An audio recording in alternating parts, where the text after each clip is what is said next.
Hello, everyone, and welcome to this recording and this conversation with Johnzelle Anderson. We are going to be talking today about my new novel called Love is a Contact Sport, which is a Black, queer, second chance, college reunion, male-male romance novel that came out on June 16th on Bold Strokes Books. And I am very pleased and honored to have Johnzelle Anderson here to have a conversation about the novel. So thank you and good day. How are you doing? I'm doing pretty good. Those watching us now, we tried to do the live on Instagram and it was giving us trouble. So, we had to switch platforms. But I'm doing very well today. Congratulations on your book coming out on Tuesday in the middle of Pride Month. And those who don't know me, I read a lot of books, and I like this one so much that I've already read it twice. Oh my And I goodness. just, before I got on here with you, I got an email from Little District Books in DC, which you'll be doing your event there next, or is that on Monday? On Monday, Um, June 22nd. Yes. Yes. So I got an email from them saying that my pre-order is ready to pick up. So I'm excited to go pick that up when I go to see you there. I'll get it signed, but until Okay. then I have the ebook version. How exciting. Thank you. Thank Yes, I love this you. book. Really? Okay. Then Yeah. maybe we can talk to them about because I don't know if they have a conversation partner in mind yet, but maybe we can talk to them about that. So how about when you email them back? Let's see. But Okay. here's our Cool. time right now. Yay. Yeah. Thank Okay. you so much So for wanting to do this and everything. And I know you're busy. You've got a full family life and writer life and career life and everything. So thank you for taking time to yeah. talk with me. But one thing that I'll always make time for is books, especially Black books. And it's not easy to find black um black queer narratives that are done well, or Yeah. that don't have that center black characters, um and often we're like an add-on character to a white narrative. Uh-huh. There's a few ways that this story resonated with me, and I'll get to that in my questions. So I probably came up with more questions than we have time for, but um, I'll I'll start with one thing that resonated with me. So the character, and they use different nicknames throughout the book, but I'll refer to him as BD. Um, so basically, I resonate with that character because he's a married dad who came out as bisexual later in life. Now, I may have that wrong because his coming out wasn't, and from when I read it, wasn't like super specific on what he identified as, is more so the direction he was going. Right. But my own lived experience, I was uh, married about 8, together 9. We Mhm. separated. We didn't separate because of my sexuality, but and I had throughout my marriage kind of came to the more so like awareness to understand the identity. Uh-huh. Um, and when my separation happened and I did my grieving and then I started dating again, Mhm. then I was able to experience the other side of my bisexuality for the first time. So Mhm. Mhm. that later in life, being married, having children, and coming out later in life was a narrative I've never seen before, but I saw myself in that character. Mm. So Mhm. that was one of the ways that this book resonated with me. Tell me a little bit about your representation of a character like that, because it found me and it made me feel seen. It Uh-huh. wasn't exactly my story, but I feel Yeah. like that is. I have clients like that who Yeah. have experienced that. I'm a therapist for those who don't know me. Mhm. And so I've seen it in my therapy practice, but this is the first time I've seen it represented in literature. So talk about that. Exactly. So, thank you for mentioning that and how it resonated with you. And the great thing about fiction is that people can see pieces of themselves, and it may not be their full story, and it may not it's fiction is fiction. It's made up, but I hope that people will see bits and pieces of people they know and themselves. And so in crafting the character of BD slash Brent King, so let me go back. For this novel, I did a lot of research and interviews. It was important to me to make sure that I got all these characters right, because the great part with fiction is that even though we're making it up and we're creating these worlds and these stories, we also want to make sure I want to make sure that there's some sense of authenticity and accuracy as much as possible. And it's part of my responsibility as a writer and as a former journalist to make sure that I'm depicting characters not as stereotypes or not as perpetuators of stereotypes and violence and things like that, but people who are fully formed and have full identities. And so I actually talked with couples who were going through similar processes of either separating or divorcing because of a later in life separation. I mean, a later in life coming out experience. People who had either young kids or grown kids who were going through similar situations as well. I'm fortunate that I have a lot of colleagues and friends who work as marriage and family therapists. So I was able to talk with them in general terms about how they work with clients who are going through similar situations, and all that really. And then especially talking to people who are going through this. And then of course, I'm an academic. I work in academia by day, and so Google Scholar is like my best friend. And so whenever I Hmm. get fixated on a topic, I just go down the rabbit hole of research. And so I found a bunch of articles around people with later in life coming out stories who are still good friends and in Hmm. love with their partners. And it's by no fault of anyone's own, except for coming to their own, that they've reached the realization that they want to live an authentic life, a more authentic life. And so that was Hmm. all the work that went into creating the character of Brent King, or BD King as he went by in college. And so it makes me feel good to hear from you and someone who's gone through, a similar experience, say that this character related or resonated with them. That means Hmm. a lot to me. And so me, that means that my job as a romance writer has been fulfilled.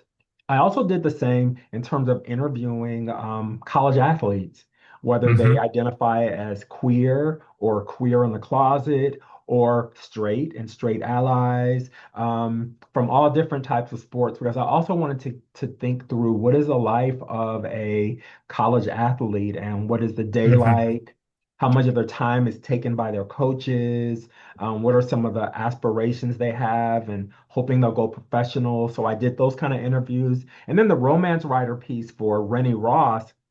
One, I have a lot of romance writer friends because I'm one Hmm. myself. And so we talk all the time about the lives we're having in terms of, our joys and our challenges as romance Hmm. writers in the industry, whether we're traditionally published like I am, or whether people who are independently published or hybrid. We talk about our joys and challenges and the life that we live and lead with readers and with the people who are a part of our publishing houses and Bookstagram and Book Talk people and Hmm. everything. And so that was research that fed into creating Rennie Ross as well. And then my final research piece, I know I'm nerding out on research, is I work in a university setting. Hmm. I'm a senior administrator at San Francisco State University. And Hmm. so I see the big picture of how universities work, Hmm. both the good, and it's mostly good, but then there's also parts that are not so good Hmm. because of budget cuts and enrollment declines all across the country. And it's Hmm. no fault of these universities. And so that's all the research that goes into creating this fictional world in Love as a Contact Sport. And so thank you for noticing that and for seeing that. That was really important to me. And when I listen to podcasts, I hear romance authors like Beverly Jenkins or Kennedy Ryan talk about the research process being almost more important than the actual writing part, because that helps them place and create character. So thank you for observing that and sharing that. Yeah. And also, as a reader who didn't know your kind of background, Yeah. um, I can. I mean, I'm making an assumption, but I imagine that you identify pretty closely with Rennie, based on like, because he works as a professor, um, Yes. or yeah, I think he works Yes. as a professor, and he kind of talks about some of those like politics Uh-huh. and budget cuts and things like that. But then you also Absolutely. get like the sports side of things with the Yeah. different time periods. So. Yep. Um, let me see here. We'll come back to that writing career because Okay. we're both writers, you know, Yeah. so there's that. But um, your research is and your research doesn't come across as research when I read this book because, Yeah. you know, I'm a therapist, so like uh, people might assume that I would write like a therapist, Hmm. Hmm. and I don't. So, and I think that is part of the storytelling. Like you know, someone would be like, oh, he's a therapist and he wrote a story. Like you might think, oh, it's going to be real clinical, right? Yeah. But you know you did this research to write this novel, but it doesn't feel like you're giving a report on this sort of thing. It felt like we're going into the story of these people's lives, and Hmm. yes, it could be close to some of the things that you experience, but that's the fun with fiction, is that you Yes. can take bits and pieces and stuff like that. So um we were talking about kind of that, you know, we have this dad who was married and they Mhm. had two children, that the kids are going off to college, and you did the research based on therapists you know and stuff. In this book you have you know, BD and his family, they use therapy services all throughout the marriage, the to support them in the divorce, and Mhm.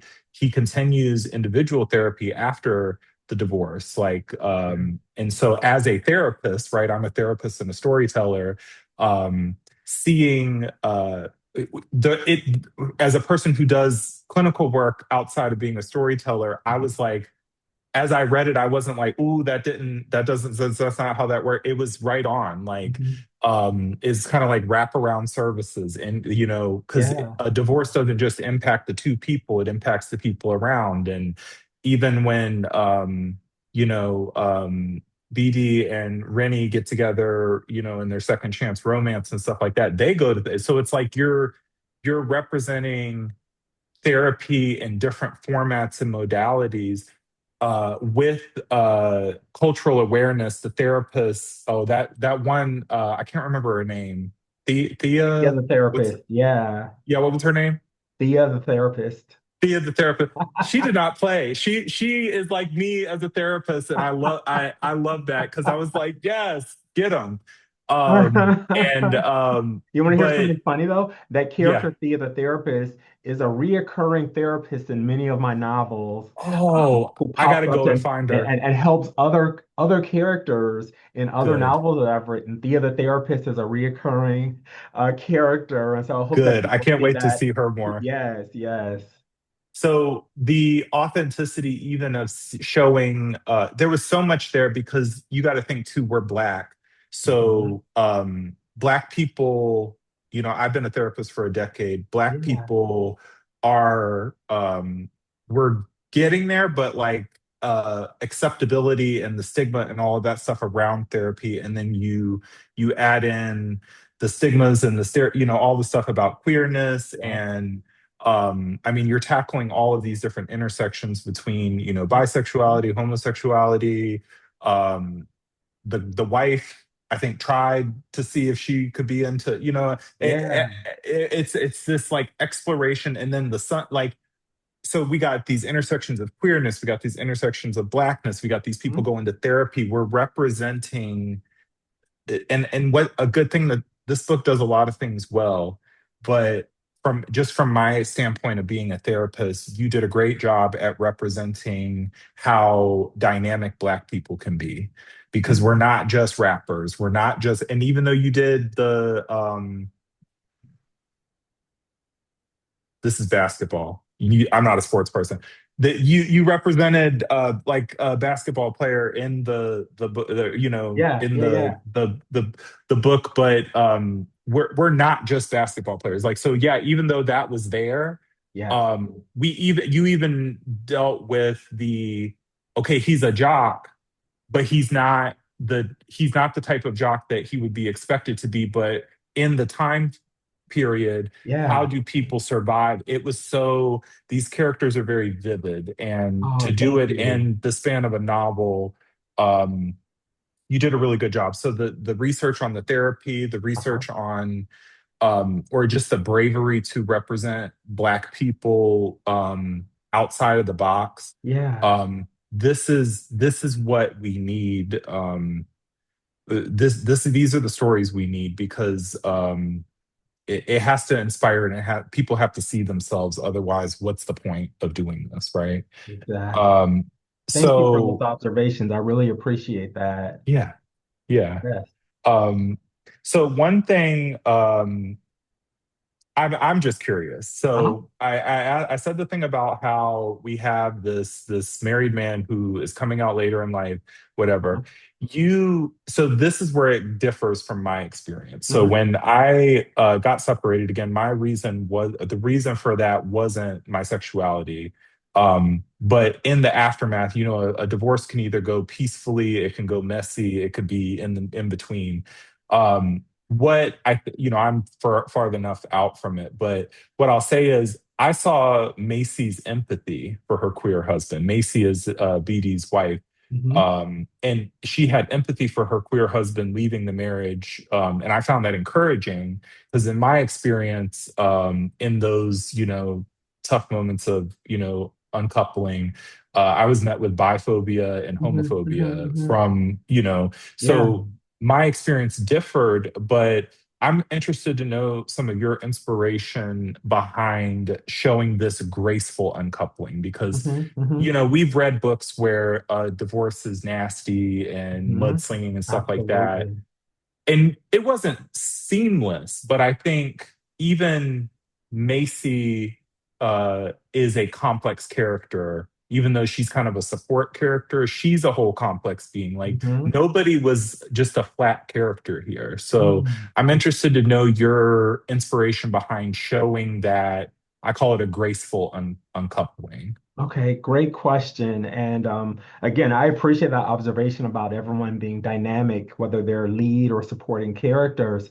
So for Macy, as I was writing Macy, and even as I was writing Brent, well, all of them, I was like, well, the easy thing to do would be writing stereotypical. And I'm gonna put that in quotes.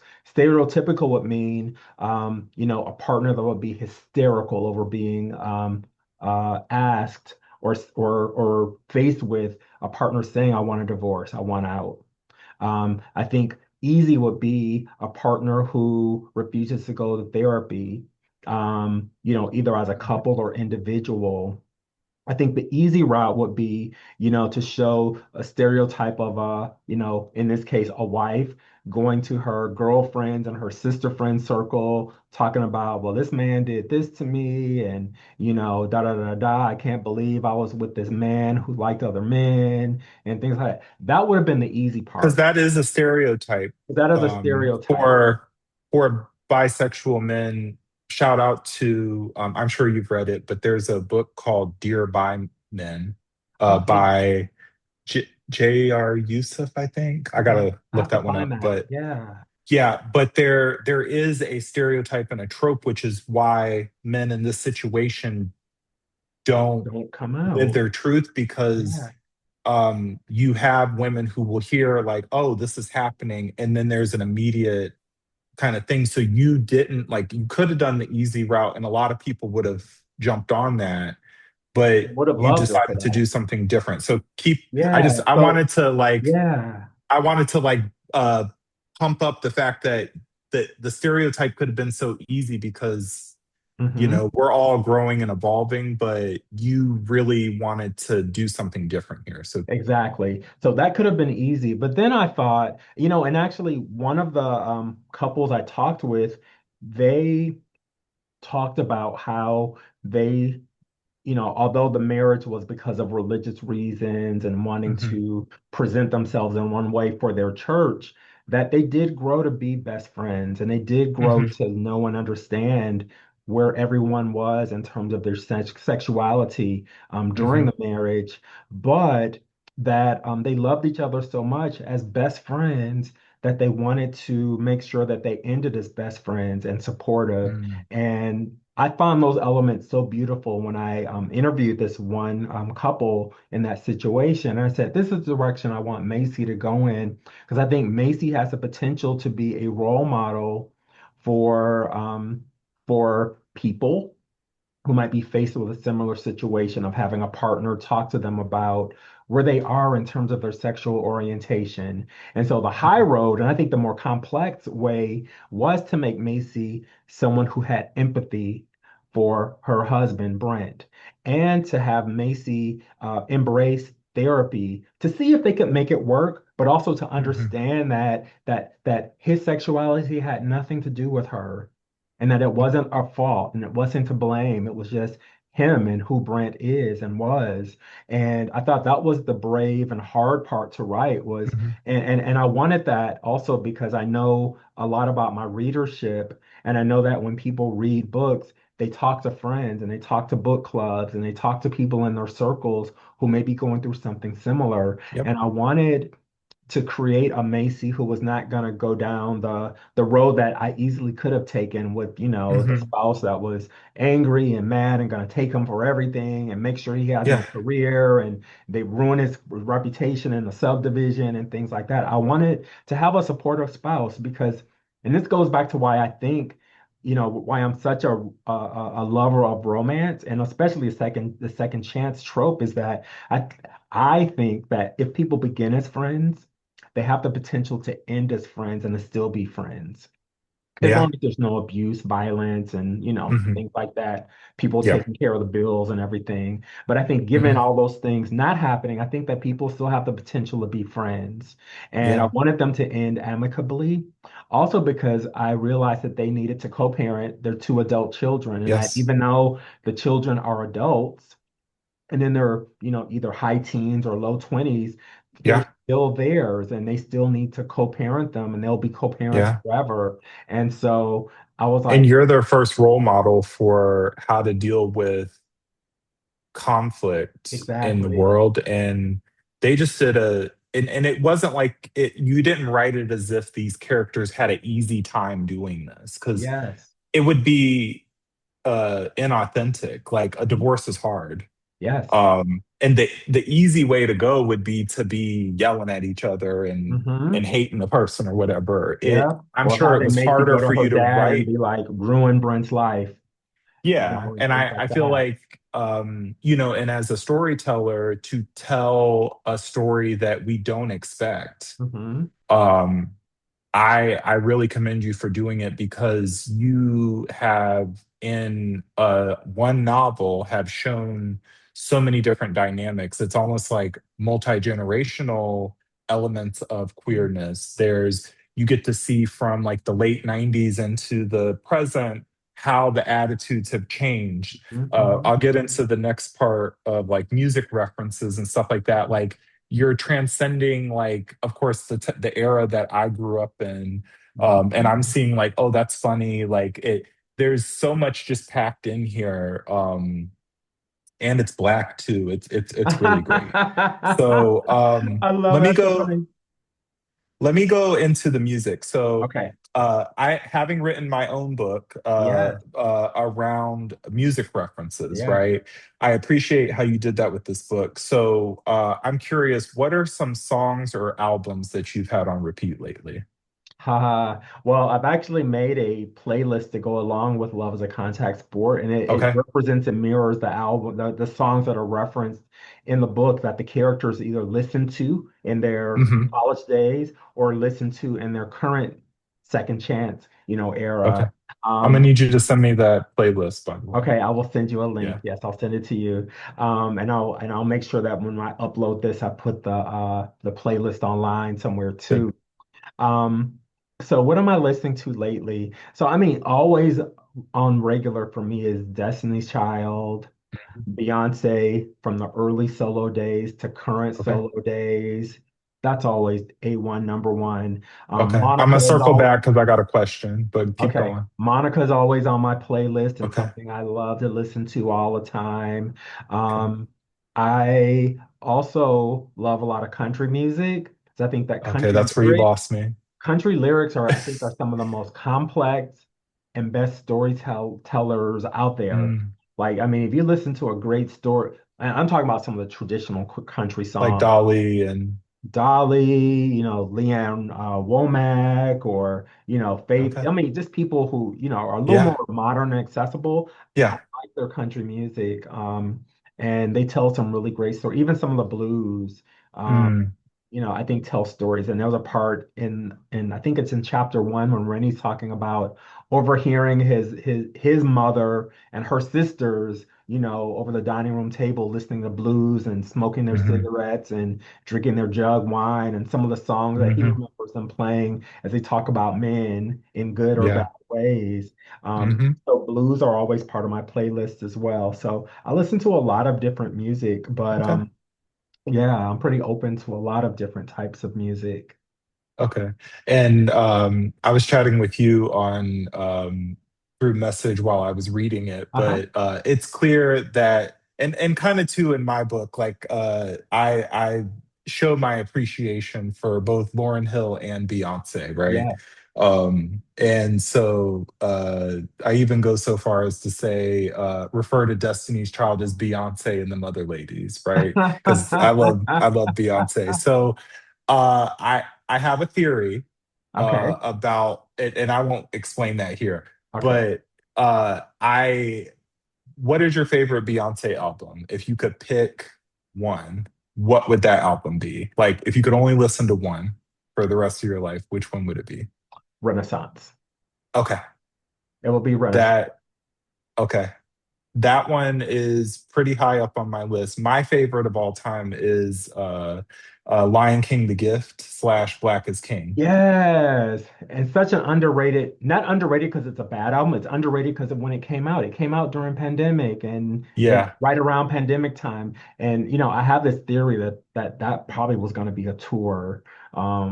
It could have been a I would have tour. It loved would have that been as a beautiful tour. because we got the visuals, and the visuals would have been The beautiful. visuals Yes. that that I, the visuals on that one are amazing. So, okay, Amazing. we Yes. could talk Okay. all day about Beyonce. Okay, so a similar question. Yes. Um, I love also, so, you know, um, you are clearly a lover of books. So, BD has, I think it was BD. I think he Uh-huh. has a library of books Oh, that that that that he, that's Lorenz.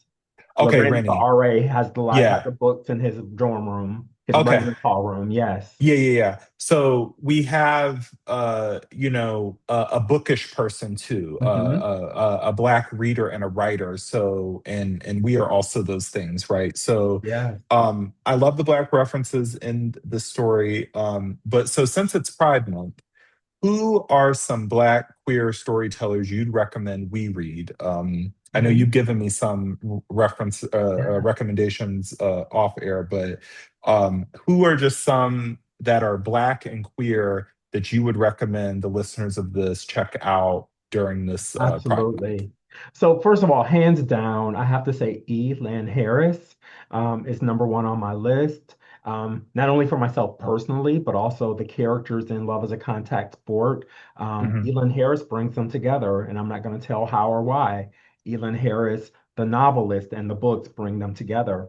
hmm But I think Elin Harris, in the 90s and 2000s, for people who don't know who he is, wrote some of the most successful novels, romance or romance adjacent, with Black gay characters set in the South, and then moving up eventually to like DC, then New York, then hmm Hollywood. But at the core was always the stories of Black queer men.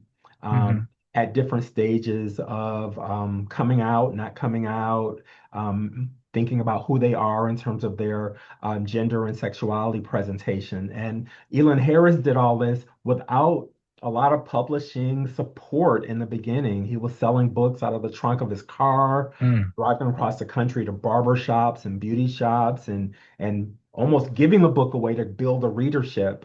Yeah. And then eventually publishers caught on and realized Yeah. who was doing all this and had a following. And, then after that, 10 New York Times bestsellers. But people don't know who he is in the 2020s. Like Wow. 2026, I talk to people about Elon Harris and they still don't know, or they're like, I don't know. Those books are from the 90s and 2000s. I'm like, there would be no male romance novels today if it wasn't for Elon. Someone had to pave the way.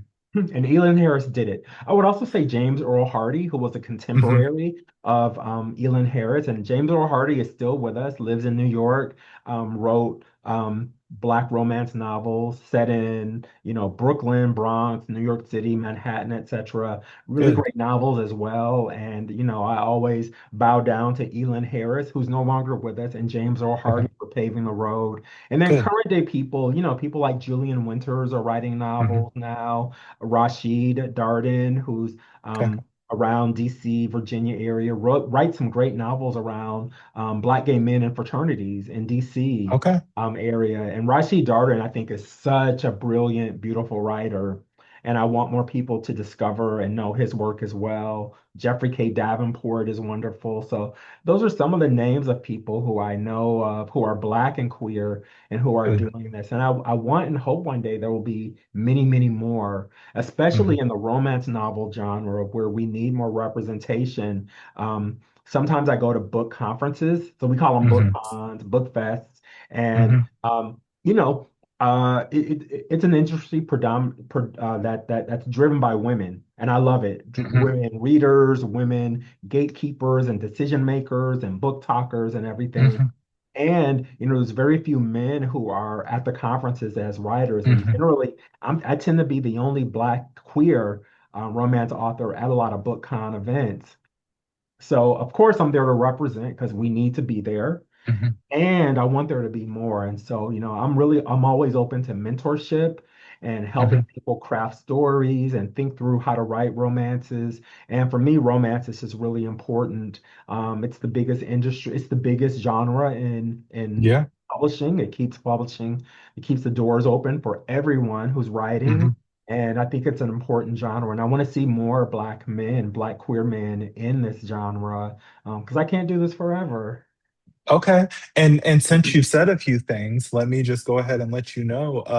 Johnzelle Anderson hopes to be on the list of people who are putting out queer Absolutely. romances because I'm actively working on a novel that is, I'm very inspired by what you've done here with Love as a Contact Sport because it's going to I want to represent a later in life like bisexual coming out, sort of situation. I want to bring in what I know from being a therapist and stuff like Mhm, that, mhm. and I want to play with the genre of fiction and novel in that I can do things maybe in a novel that I can't do as a licensed therapist. Absolutely. Yes. And so yeah, you said mentorship, you might hear from me because I have Absolutely. questions. So Absolutely. uh I'd be yeah, happy that's to. awesome. Yes. And also too, like as a fellow writer, like seeing, Rennie's like writing career ups and downs, Hmm, hmm. the finances behind it, putting stuff on a credit card to make something shake.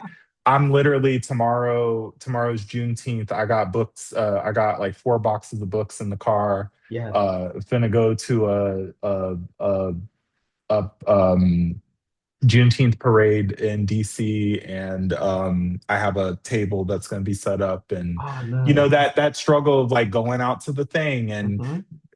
because there's no, as much as we love our stories, like the storyteller has to go out and hustle, kind of like you described Absolutely. the thing. So yeah, that seeing him go through the ups and downs and then also the life cycle of a writer where they think that you're too old or you're all of that. I just for it being one book, I just felt so many levels of representation, and I know I'm not going to be the only one Uh-huh. who can just see uh and granted you've written so many novels, but like some people write a lot of books and their characters are like, I don't finish every book that I start. I proudly will say I finished over 115 books last year, there were many that I DNF'd, right? So Okay, I'm not okay. finishing a book and I'm damn sure not reading a book more than once if it's not good. So I don't give 5 stars to just anything. So I really feel like the representation, this was a delight to read.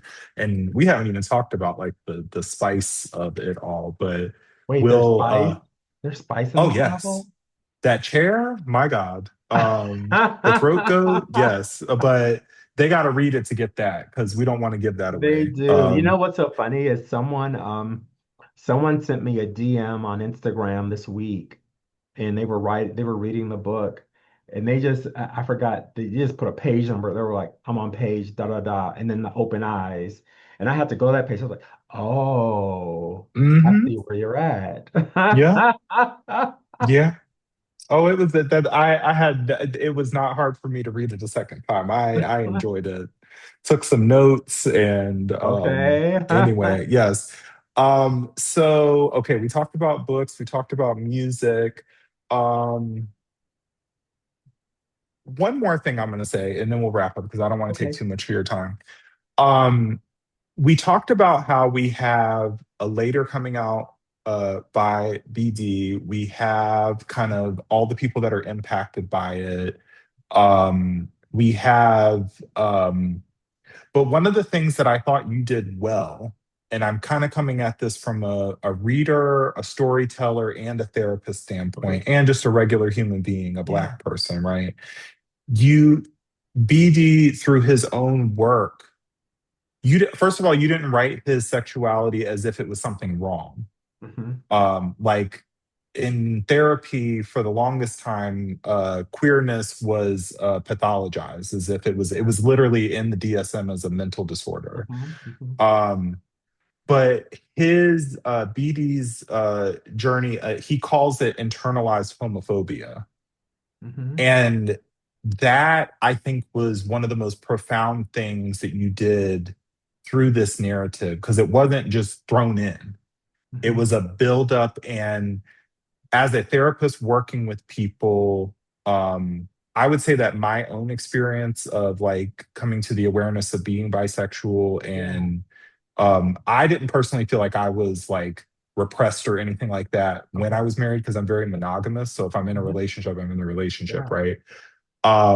But I work with people who are married to in a heterosexual relationship, but they are clearly like there's a repression, there's something not working. Mm. And the internalized homophobia, especially in our Black community, Black men, especially like um, heterosexual kind of passing type people, Yeah. Yeah. there's so and for him to be the more masculine kind of character and to have been the jock and to have been the family man and all this stuff, to come to that awareness, but the way it was delivered was so important because you could have lost the like you I feel like there's like it's hard to put it into words, but as a from all these different perspectives I'm looking Yeah. at it, I read that and I was like, this, like, I'm clearly already recommending this book to my clients. Like I do bibliotherapy, so I read books with my clients and Okay. things like that. Okay.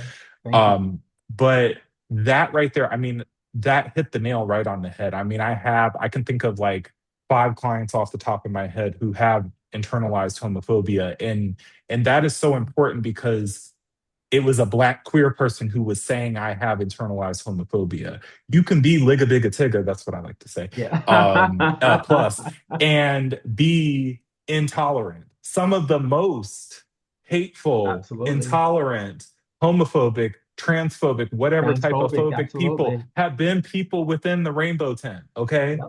Yep. Some of the most unsafe people as a Black person be Black people. Like, we can be our own enemy if Absolutely. and sometimes that is coming from inside the house, right? Yes. Yes. So not only do you show imperfect, diverse, complex characters, but if you can represent an imperfect person figuring it out and coming to awareness, Mhm, mhm. that, I mean, for me being a therapist, that is what I love when Mm. someone, it's not so much a you're wrong for that, it's Yeah. you are learning and discovering yourself, and you're seeing how you're in your own way. And then that just made that blossoming and that second chance part of the romance even better, Yeah. because had he not done that work, he would have hurt Rennie. A second time around, probably. Yeah. Yes. And we've seen that story before, but like really doing the work to, because why didn't it work the first time? We had to but if we're going to do it, I was listening to another romance writer on a live, and she had said something that really stuck with me. She said, if we're going to spin the block, Mhm. something's got to be different about that house when we come back to it. Exactly. And so, because if you spin the block and you coming back to the same thing, what are you doing?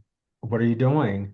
So if you spin the block, something's got to be different. And I love how when we spun the block here, we get to see where they were in the middle, and kind of Hmm. where they're going. Absolutely. And you did a wonderful job here. So Ah, thank um you. Thank you. And I uh think that's so important, especially with second chances, whether it's in mhm, real life or in fiction. And I know the second chance romance trope is one that people debate. It's probably one of the mhm, most highly debated and divisive tropes in romance. That and age gap.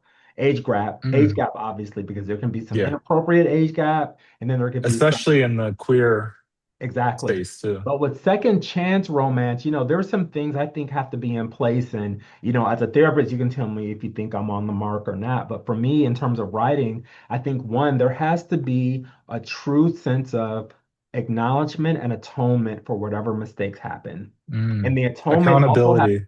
and the atonement also has to come with always being actively aware of what happened in the past and actively demonstrating how, even when it bubbles up, I'm going to make a different choice and I'm Mm, actively going to be different. So I think that's the first thing, that acknowledgement of the past. I also think that there has to be some legitimate work that happens on all parties involved. And that work can be mm. therapy, it can be reflection, it could be Yep. journaling, but I think some sense of reflection on and growth Mhm. has to be demonstrated in all parties.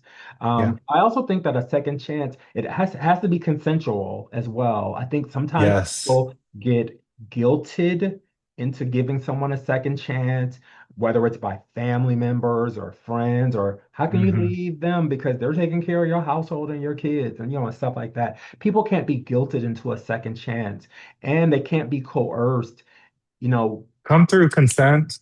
Yes, it has to be consent. And then also, to me, I think that it's impossible to go back on a second chance if there's been any kind of physical violence or verbal violence or emotional Hmm. violence, because those are really, in my opinion, I'm not a therapist, Betrayals. those are really, those are hard to grow out of. Like I Yeah. think people so often Cheating and have their beating is hard people for have their me. Yeah. natural ways of reacting to things, and I think that if those traits, especially violence in any form, bubble up in the past, you know, I think it can easily bubble up in the future unless there's been some really hard work. And so, those are some of the conditions I think that are important for a second chance. And that's why I know Yeah. it's so difficult for people to see. Why would you spin the block with someone who, did XYZ, in the Mhm. past? And so I understand, and I hope that I did the trope justice, and I hope that I did Mhm. Rennie and Brent justice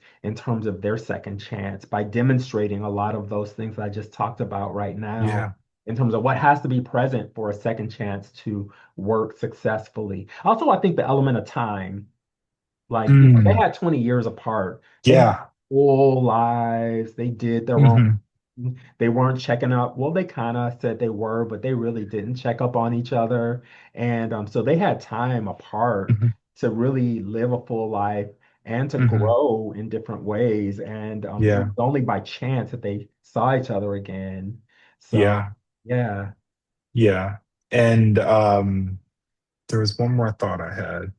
Uh-huh. Um, About second Oh, chances. one more Yeah. thought. Yeah. So another thing, I didn't say this in the beginning, but there's also a beauty, I think probably because of my lived experience. I have even though I'm getting, it takes a year to get a divorce when you have a child in Virginia. Yeah. So we're coming to the end of that, and it'll Okay. be, finalized. But um what I can say is like a person who was married and had a child and now not married, and obviously I'm still a fully present, father and stuff Yeah. like that.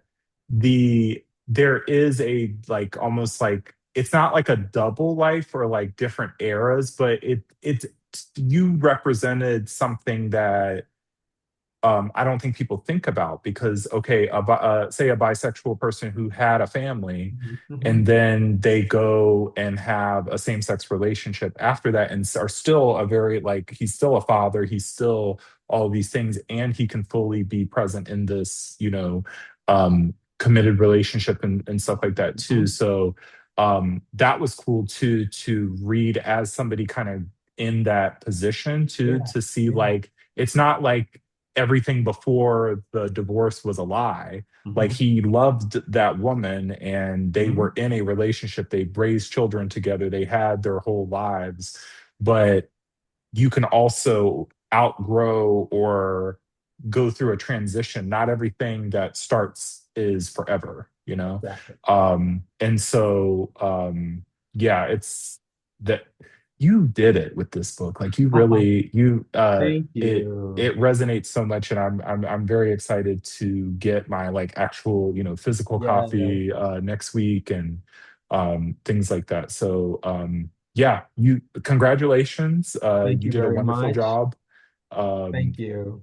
and I hope that this book finds, I know this book is going to find other readers like me and maybe who aren't even my same demographic, but Mhm. they'll read Mhm. this and they'll see that,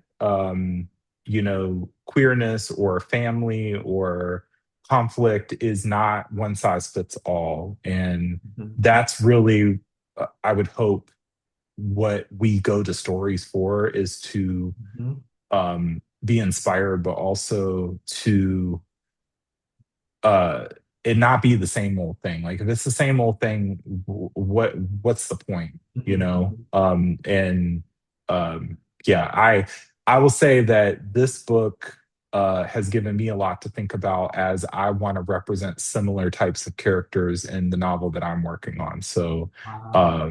um, I'm definitely gonna be bugging you a little bit about like, okay, Thank you. so this is my first time at a novel, Uh-huh. how do I, because you're kind of the master. You got like 7 books under your belt now. So I'm gonna be checking in with you, but Please do. And I celebrate hope I this see time. you in DC. I'm there twice Oh, this yeah. summer, so Yeah, yes. I got my ticket for Monday.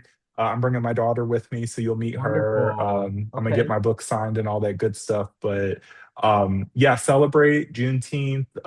Celebrate, this book, this amazing book coming out, Pride Month, all the different things you're doing. I hope your book gets all the shine and attention that it deserves. So, Thank you. I thank hope you so. for uh, talking with me, Oh, I and love I this I hope that this conversation, reaches and it your means so people. much And to me hearing from you as someone again who has a life experience that connects with love as a contact sport, and who's also a therapist, and Mhm, who can kind of see the different layers that I aimed mhm, at doing in both the research and the writing of this. mhm, Again, it's all fiction, everyone, mhm. but I did do a lot of You work. gotta say that. You gotta say that. Yes, it is fiction. And but yeah, I put a lot of work into this. And so I hope that Good. people have the same appreciation that you do. And I loved Yeah. this. And we will be in touch soon. And your novels will be out very soon too. I know. Yep. I got one book out in the world. I got like four more that are in various stages Mhm. of, things. So that's the thing too. I read so much, I write so much, and I'm a whole time, like a whole full-time therapist and a Yes, whole yes. dad and a whole boyfriend and a Uh-huh, whole uh-huh. everything else. But I think in the world that we live in and all the hate and disappointments out here, like to be geeking out over books, and our stories and black people and queer people and families and comparing notes and all this stuff, that we need this because we're gonna be real depressed otherwise. So Yes. I thank you. agree. Thank you. All Thank right. you so much. Okay. All right. Bye.